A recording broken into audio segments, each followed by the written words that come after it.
আজ মহানবমী। শেষ সময়ে মন্দিরে চলছে দেবী দুর্গার আরাধনা। ভক্তদের বিশ্বাস, এই দিনে দেবী দুর্গা সিদ্ধিদাত্রী রূপে পূজিত হয়ে পৃথিবীকে ধনধান্যে পরিপূর্ণ করবেন।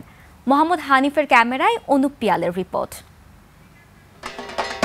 আপনার প্রিয় কাপড়ের যত্নে এলো এনজাইম সমৃদ্ধ Arik silver wash detergent powder 500 গ্রাম মাত্র 70 টাকা। প্রিমার্ক।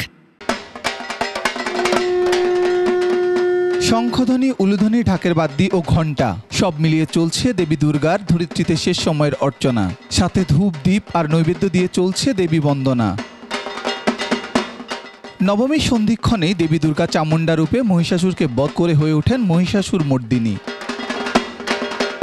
পুরাণ মতে দেবী দুর্গা আজ সিদ্ধিদাত্রী রূপে পূজিত হবেন। সনাতন ধর্মাবলম্বীদের বিশ্বাস, সিদ্ধিদাত্রী রূপে দেবী সমস্ত সিদ্ধি দান করেন। 4টা দিন তাড়াতাড়ি চলে যায়, তো ভালো লাগছে, আবার এর মাঝে মা চলে যায়, এটাও খারাপ লাগছে। আমার পরীক্ষার রেজাল্ট আগেরবারের থেকে ভালো হয় বা আমি যাতে আরো ভালো করতে পারি। মায়ের আগমন সবসময়ই আনন্দের, কিন্তু যাওয়াটা সবসময়ই বিরহের। সিদ্ধিদাত্রী রূপে দেবীকে পূজা করলে জ্ঞান, বুদ্ধি, ঐশ্বর্য ও আত্মশক্তির প্রসার ঘটে বলে বিশ্বাস করেন ভক্তরা। তাই তো ভক্তরা অঞ্জলি দিয়ে মনোবাঞ্ছা জানান দেবীর কাছে। মনে হলো যেন পুজো শুরু হলো, পুজো শেষ হয়ে যাচ্ছে। মায়ের কাছে এই অল্প সময়ে আমরা সবাই মিলে প্রার্থনা করেছি, মা তুমি আমাদের এই দেশটাকে ভালো রাখো। দেশে যাতে শান্তি শৃঙ্খলা বজায় থাকে এবং দেশের যাতে উত্তরোত্তর সমৃদ্ধি হয়। সবাই সুস্থ থাকুক, ভালো থাকুক, দেশের যে পরিস্থিতি সব ঠিক হয়ে যাক।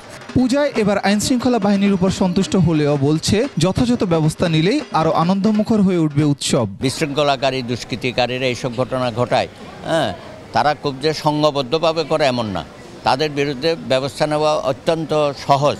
মহানবমীর এই তিথি পার হলেই দেবী মর্তলোক ছেড়ে চলে যাবেন কৈলাসে। দর্পণ বিসর্জনের মাধ্যমে অবনীর সকল অন্যায়, অবিচার, দুঃখ, দুর্দশা ও গ্লানি মুছে বিজয়া দোলায় চড়ে সন্তানদের নিয়ে কৈলাসে ফিরে যাবেন মহামায়া।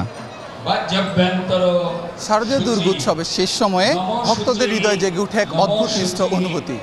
মহানবমীর এই সময়ে একদিকে যেমন বিজয়ের আশ্বাস, তেমনি অন্যদিকে বিদায়ের আভাস। ঢাক, ঢোল আর উলুধ্বনিতে ভক্তদের হৃদয়ে জেগে উঠে এক অমোঘ সুর, যেন বিজয়ের মাঝেই মিশে আছে অশ্রুসিক্ত বিদায়। অনুপ পিয়াল, 21 টেলিভিশন, ঢাকা।